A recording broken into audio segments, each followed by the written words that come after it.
அஸ்ஸலாமு அலைக்கும் வரஹ்மத்துல்லாஹி வபரகாத்துஹு. ஒரு சிறப்பான 5 துஆக்கள் என்னென்றா, எங்களுடைய தலைவலி நீங்குவதற்கான துஆக்கள். இது எப்படியான முறையில் ஓதோனும், இந்த துஆக்கள் என்ன, இந்த துஆ எப்படி பெற்றுக்கொள்ளப்பட்டது எல்லாம் என்றெல்லாம் பின்னால் சொல்லுவேன். கட்டாயமாக கடைசி வரக்காட்டும் பாருங்க. பிரயோஜனமான துஆ எப்படி என்றால்,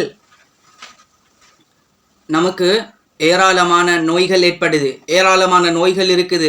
அதுலேயும் ஒரு நோயாகத்தான் இருந்து கொண்டிருக்குது இந்த தலைவலி. நிறைய பேர் கவலைப்படுறாங்க, இந்த தலைவலி நீங்கி விடாதா, இதற்கு என்ன மருந்து இருக்குது, இதற்கு என்ன செய்யலாம் என்று தவித்து கொண்டிருக்கிறார்கள். எந்த ஒரு கவலையும் தேவையில்லை. அல்ஹம்துலில்லாஹ், இந்த சிறப்பான ஒரு துஆவை ஓதிக்கொண்டால் அல்லாஹ் நீக்கி கொடுத்து விடுவான். இந்த துஆ எப்படி பெற்றுக்கொள்ளப்பட்டது என்று தெரியுமா? நம்முடைய ஷாஃபி இமாம் அவங்க இருக்கிறாங்க. இவங்க யாரு?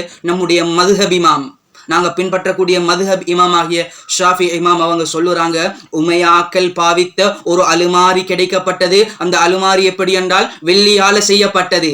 இந்த அலுமாரிக்குள்ள ஒரு பூட்டு இருக்குது. இந்த பூட்டு எப்படி என்றால், இந்த பூட்டுடைய பின்னுக்கால ஒவ்வொரு நோய்க்கான மருந்துகளையும் எழுதப்பட்டிருக்குது என்று சொன்னார்கள்.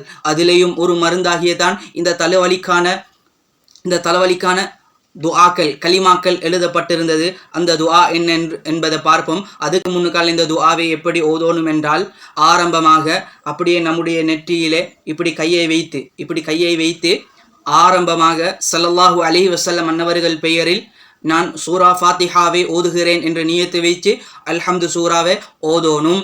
அதுக்கு பின்னுக்கால ஒரு 10 சலவாத்துகளை வைத்துக் கொள்ளணும். ஸல்லல்லாஹு அலைஹி வஸல்லம் அன்னவர்கள் பெயரில் அல்லாஹும்ம ஸல்லி வஸல்லிம் வபாரிக் அலைஹி, அல்லது ஸல்லல்லாஹு அலா முஹம்மத் ஸல்லல்லாஹு அலைஹி வஸல்லம். உங்களுக்கு என்ன சலவாத் தெரியுமோ அந்த சலவாத்தை வைத்துக்கொண்டு இந்த சிறப்பான 5 துஆக்களையும் ஓதி முடிகிறதோட மறுபடியும் 10 சலவாத்துகளை சொல்லி முடித்துக்கொண்டு இப்படி என்று ஊதி அந்த நெற்றியிலே அப்படியே தேய்த்து கொண்டால் அல்லாஹ் அந்த நோயை, அந்த தலைவலியை நீக்கி கொடுத்து விடுவான். சிறப்பான ஒரு துஆ.